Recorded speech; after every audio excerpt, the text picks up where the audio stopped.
Hello all, Peter Hayes back here with Woke Nation.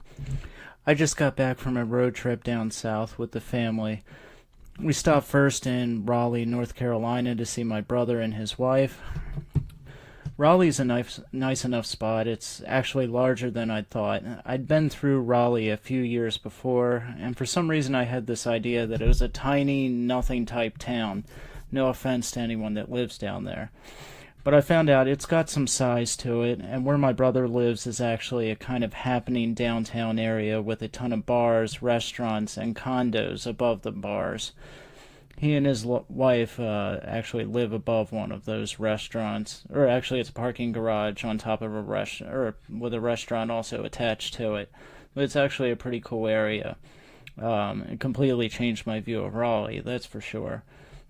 But after Raleigh, we drove down to Birmingham, Alabama, where my aunt and uncle live.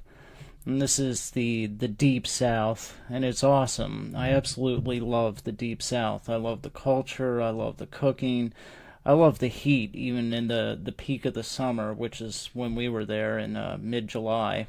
I just got back yesterday. We went down to this we went to this place called Saws, which is outside of Birmingham. I think it's in Hoover, which is kind of a wealthy area outside of Birmingham, the city. And I got fried catfish on grits, and it was awesome stuff. I told them I wanted whatever was the most typical thing as far as Southern cooking goes, and that's what they recommended. So I gave it a shot, and it was really really good. At one point, we headed downtown in Birmingham, the actual city, to this park, and I'll get the name for tomorrow's podcast episode. But it was a park that factored in a lot with the civil rights movement in the 1960s.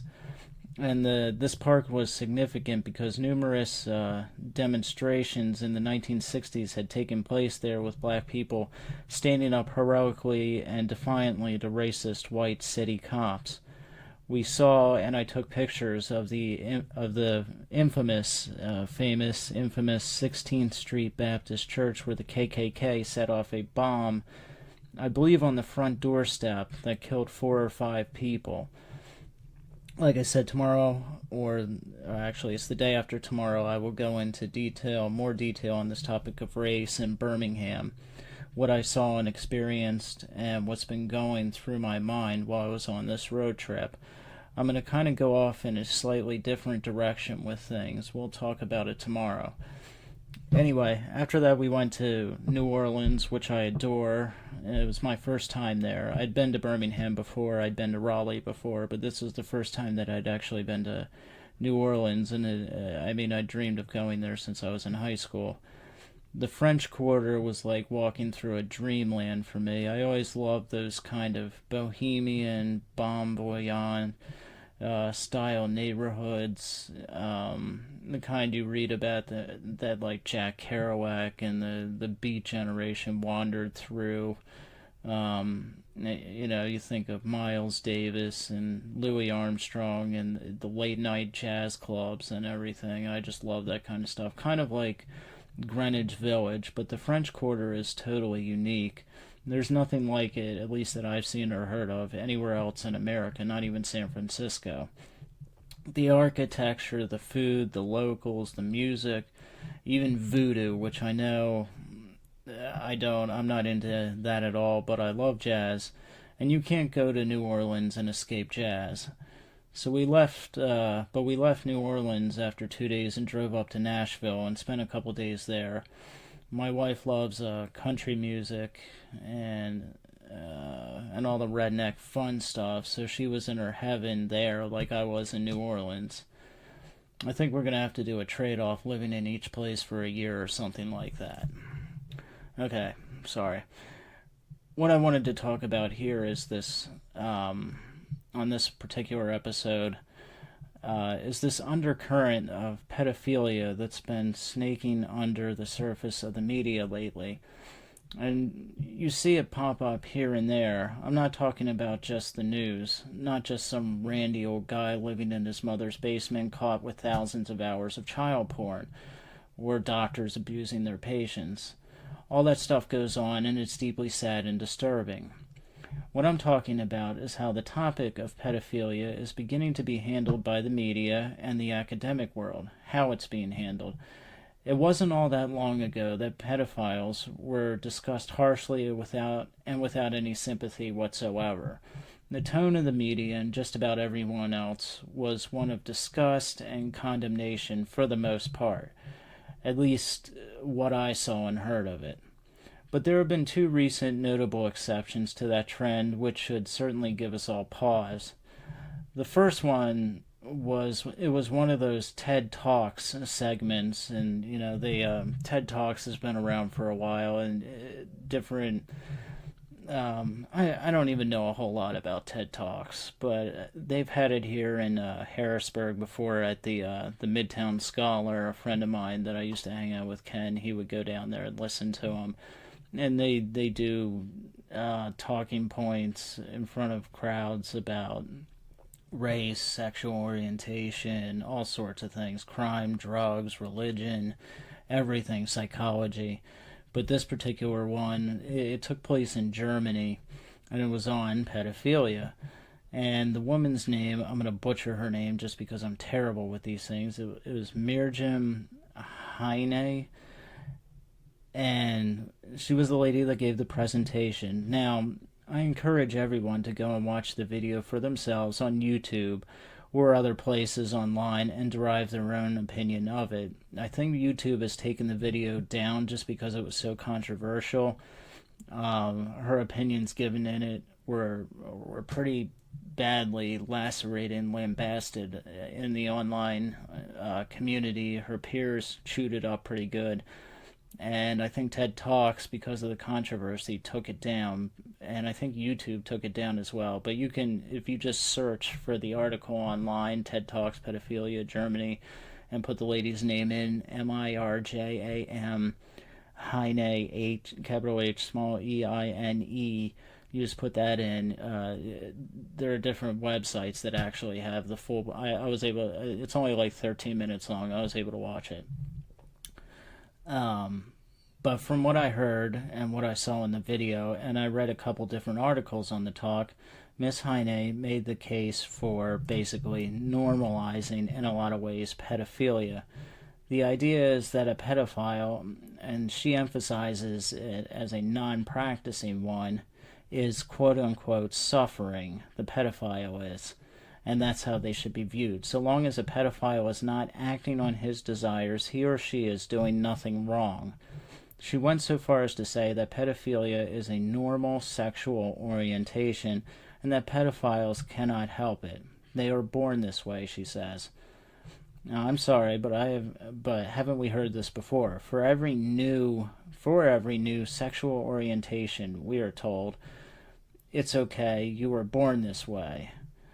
But where does it stop? That's my question. We are reaching a critical point in society where we are now boldly being told that obvious perversities are okay and normal. We are born with them, and therefore we should just accept them as who we are and be okay with it. My question is, why can't we make the same excuse for murderers or rapists?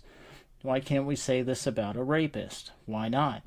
It may not be exactly the same in that it's not an orientation per se, but why can't one argue at this point that the desire, the urge to overpower and rape is something one was born with and therefore is perfectly normal and nothing is wrong with it?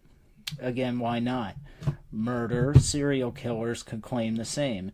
No wrongdoing if you fantasize about it, just don't commit the physical act. I would want to know that too.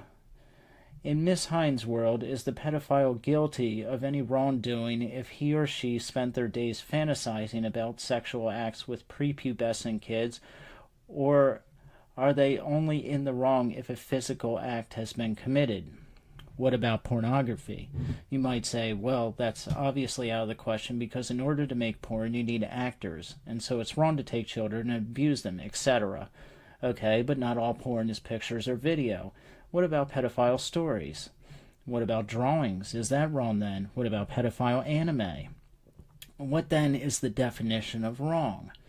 What about them just masturbating to their fantasies? The trend and feeling I'm starting to get is that the only real true wrong is when an action or speech directly affects another person. That's it. Or another life. Beyond that, we seem to be arriving at the point in our culture where not much else is wrong. And it reminds me of Aleister Crowley, the infamous quote-unquote wickedest man alive, and he called himself that, whose motto was, and I quote, "And it harm no one, do what thou wilt." Now in the TED Talks, Miss Heine never directly condones pedophilia, I will say that, but she treads a very dangerous line, in my opinion, by casting the whole issue as one of empathy and sympathy for the pedophile. In a way, yes, we should pity them, yes, we should pray for them, but our sorrow should not stem from the fact that they cannot, quote, legally enter into a happy sexual relationship. And that was a big part of what she talked about. In the opening part to her talk, she told the story of somebody named Jonas, and the way she endeared him to the audience was to draw a line, create an atmosphere of empathy and sympathy for this guy Jonas, because he is a pedophile, and we should all feel sorry for him because he will never be able to have a happy, fulfilled sexual life, because if he acts on his normal sexual orientation, he will be jailed. And also, throughout the talk, even though she does say that pedophilia is wrong to act on, a lot of her slant on it, I noticed a lot of the time, was from the point of view of legality. Almost as if she's hinting that if the law was out of the way, things might be all right. And by the way, there was never a mention throughout this entire video of victims. The victims of these monsters that are pedophiles, and how insidious they can be in grooming their victims, and how devious they are in deceiving and normalize. That's what grooming is, normalizing it. Okay, but there was no mention of that whatsoever in the video.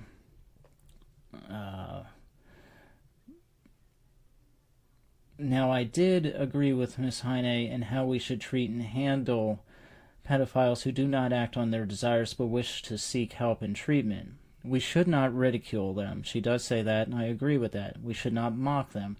We should not condemn them personally. They are doing the right thing and seeking treatment. But we should never, ever embrace the flawed, evil assumption that they are helpless victims of these desires, or that pedophilia is as normal a sexual orientation as heterosexuality. That is absurd, and that is a lie from the pit of hell. That is a lie from hell. Just because someone has a particular feeling does not make it okay. It does not make it normal. It does not make it the same as any other feeling. And it's this normalizing of a pedophile's feeling that is the most dangerous thing of all. Miss Heine closes her talk by saying that none of us are responsible for our feelings, but we are responsible for our actions.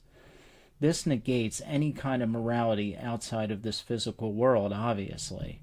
It denies any reality of a God who judges our hearts or our motives, or any kind of God figure judge outside of this life. In the Bible, it very clearly says that God judges the heart. Every word, thought, and deed will be judged or brought into account.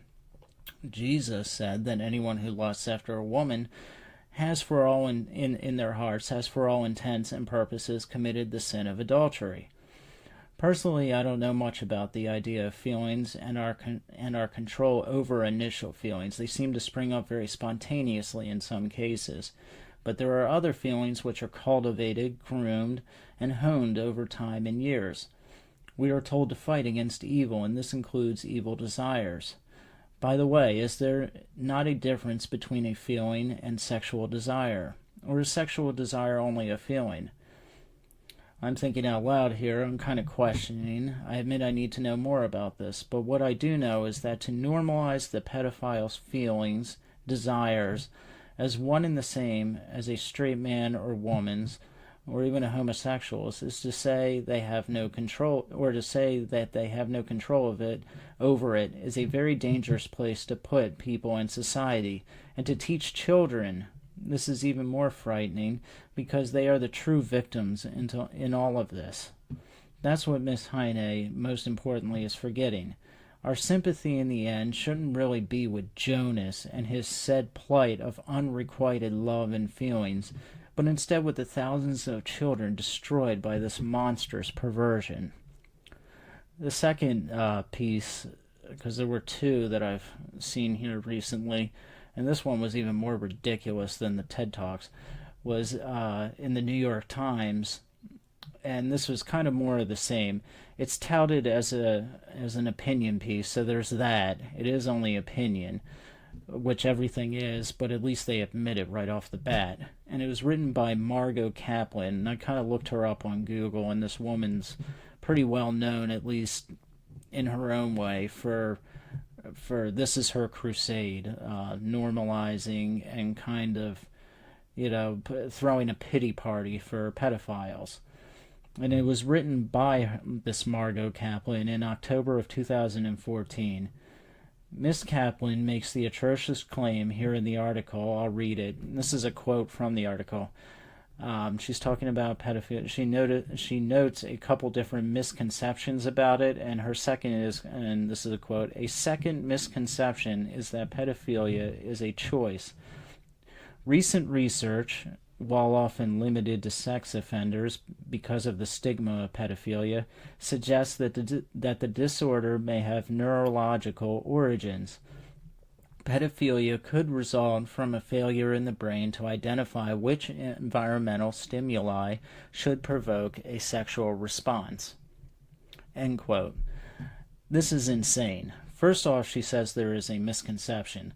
She states this as fact, but she follows it up with no sources, and you can read the article yourself to see it.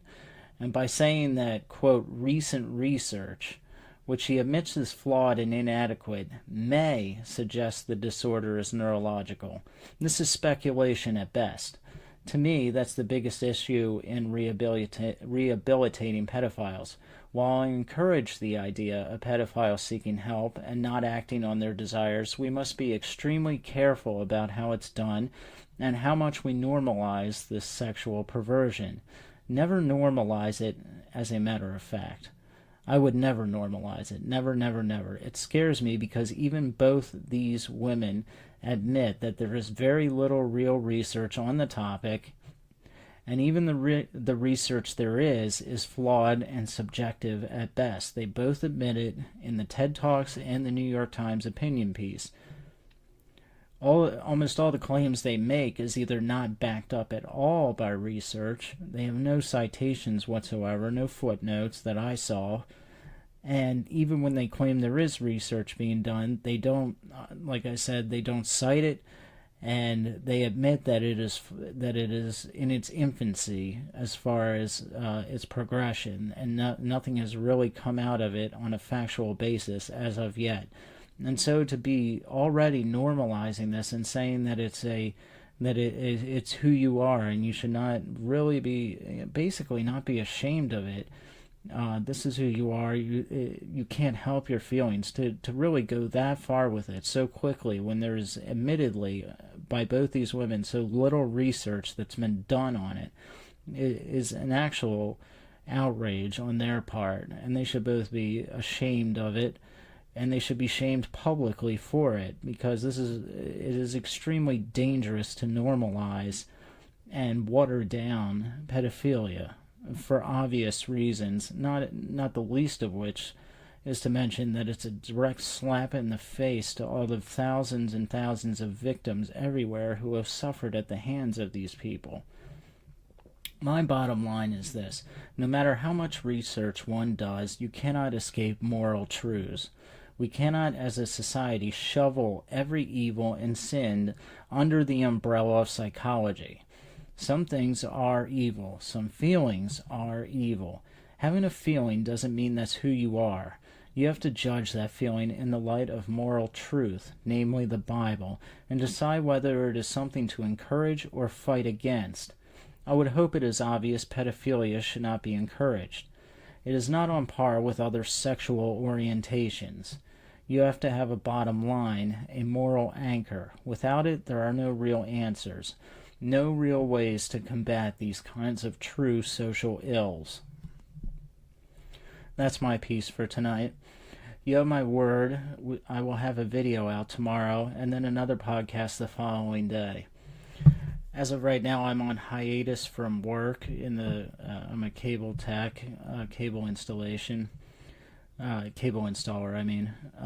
But I'm on hiatus until the 7th of August, so I will be alternating between podcasts and YouTube videos until work starts back up. But I'm going to be diving into this media venture completely, even after I start back up with work. I'll have at least 2 podcasts, I guarantee it, a week out, so I can hopefully grow this thing. And I plan on doing 2 podcasts a week and 1 YouTube video each week as well. That's my guarantee, because I really want to hit the gas on this and just see where it can go. You can subscribe on iTunes or through the Podbean app, and also on YouTube under Woke Nation. This is the only real podcast where you can find completely free speech, totally untethered by the tentacles of political correctness. If you have comments on the show or a message for me, my email is roadnottaken04@juno.com. That's ROADNOTTAKEN 04@juno.com. I'll be providing it also in the body of the episode summary as well. Subscribe, review the podcast so we can gain more exposure. Good night, and God be with you.